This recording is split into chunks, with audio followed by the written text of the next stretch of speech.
Let's go Dolphins! If you think this offseason is just another routine conversation about quarterbacks, think again. A private conversation, an impending financial deadline, a front office that refuses to commit publicly, and a decision that could completely redefine the future of the Miami Dolphins in 2026 and beyond. Let me be perfectly clear, this isn't speculation pulled out of thin air. This is based on the direct words of General Manager John Eric Sullivan during a private fan event, and what he said about Tua Tagovailoa should make every Dolphins fan pay close attention. Because when a general manager says, we're close to a decision, and that decision involves your starting quarterback, that's not a casual conversation. It's calculated. It's strategic. It's a warning. But before I detail exactly what was said, how it connects to the March 13th financial trigger, and why this could signal the end of an era in Miami, be sure to hit the like button right now if you're truly rooting for the Dolphins, no matter which way the franchise goes. And I want to see the real fans in the comments. Type now, go Dolphins! Fins up! Let's see who's guaranteed for 2026. Now, here's where things get serious. John Eric Sullivan revealed that Tua was recently in his office. They had what he described as a great conversation. He acknowledged that Tua has been a very good player in this league. But then the tone changed. He said he doesn't know what the future holds. He said they're working some things out. And most importantly, he confirmed they're going to inject competition into the quarterback group, whether Tua will be part of that group or not. That single sentence changes everything. If the organization were fully committed to Tua as the undisputed starter in 2026, why not simply say so? Why introduce the competition publicly? Why mention uncertainties? Why emphasize that a decision will be made soon? And then there's the date, March 13th.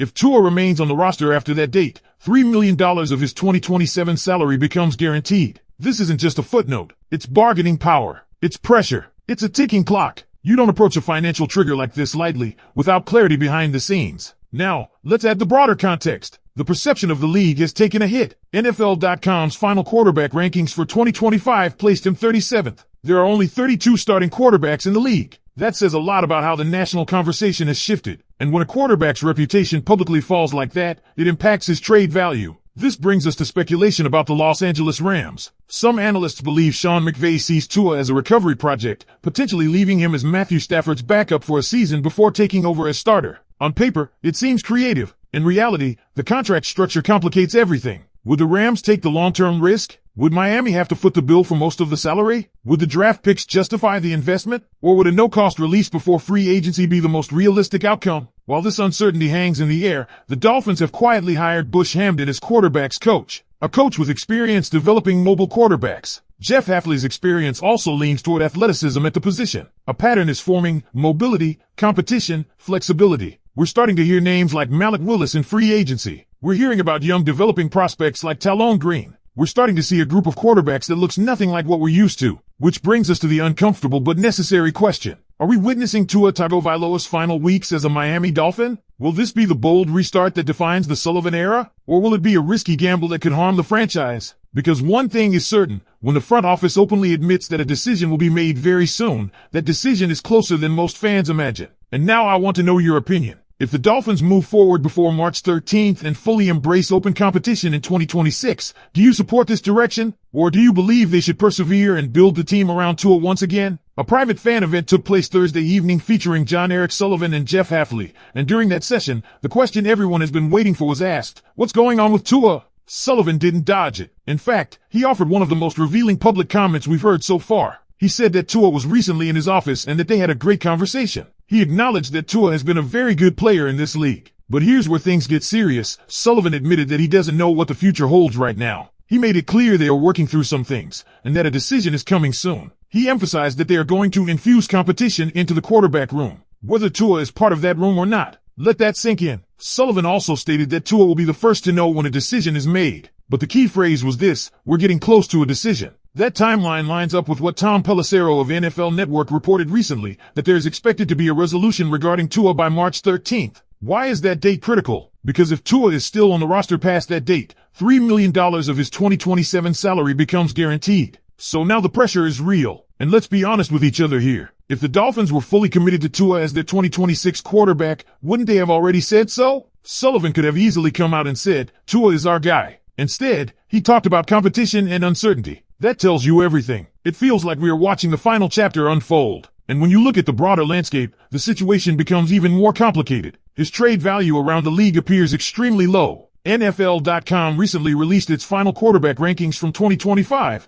and Tua was ranked 37th. There are only 32 starting quarterbacks in the league. That ranking reflects how much his stock has fallen not just publicly, but potentially within NFL circles as well. That's why the trade conversation becomes tricky. There has been speculation about the Los Angeles Rams as a possible landing spot. The idea is intriguing. The Rams could view Tua as a reclamation project, similar to what Sean McVay did successfully with Baker Mayfield in the past. The thought process is that Tua could sit behind Matthew Stafford for a year, reduce wear on his body, and potentially take over when Stafford retires. From a scheme perspective, some believe the Rams' offensive structure could fit Tua's strengths. But here's the financial roadblock: his contract. Miami would likely have to eat most of his 2026 salary to facilitate any trade. And even then, what happens in 2027 and 2028? Would the Rams commit long-term money to a quarterback they didn't draft and who may only be seen as a short-term bridge? Or would they simply release him after 1 year? If that's the case, what's the incentive for Los Angeles? One hypothetical scenario floated around is a pick swap, Tua and a 7th-round pick sent to the Rams in exchange for a 5th-round pick, with Miami paying most of the salary. That would at least give the Dolphins some draft value while clearing the future books. But even that feels optimistic. The reality many insiders are hinting at is simpler. A release before free agency might be the cleanest path forward. And if that happens, it would mark one of the most dramatic quarterback exits in recent franchise history. At the same time, the Dolphins have quietly been shaping the quarterback room. Bush Hamdan was hired as quarterback coach. The staff is finalized. There's a clear theme emerging: mobility. Jeff Hafley's background, the hiring of assistants who've worked with mobile quarterbacks, and even draft speculation around players like Talon Green all point toward a philosophical shift. There's also free agency. Malik Willis has been mentioned as a potential option, especially given coaching connections. A short-term deal for a mobile quarterback, combined with drafting a developmental prospect, could signal a total reset in the room. Imagine a 2026 training camp where competition truly defines the position. No guaranteed starter. No entrenched hierarchy. Just open battle. Because if you read between the lines of what John Eric Sullivan said, it doesn't sound like a franchise preparing to recommit. It sounds like a front office preparing to pivot. And that's where things get uncomfortable, but also fascinating. Sullivan made it crystal clear that competition is coming to that quarterback room one way or another. That's not accidental phrasing. That's intentional. That's a message not only to Tua Tagovailoa, but to the entire locker room and to us as fans. This regime is not promising jobs. They are promising battles. Now let's connect all the dots carefully. March 13th looms large because of the $3 million 2027 guarantee trigger. If Miami keeps Tua past that date, they are committing financially in a way that doesn't align with the tone Sullivan just set. If they truly were undecided, you wouldn't risk that kind of automatic guarantee. You either believe in the player or you don't.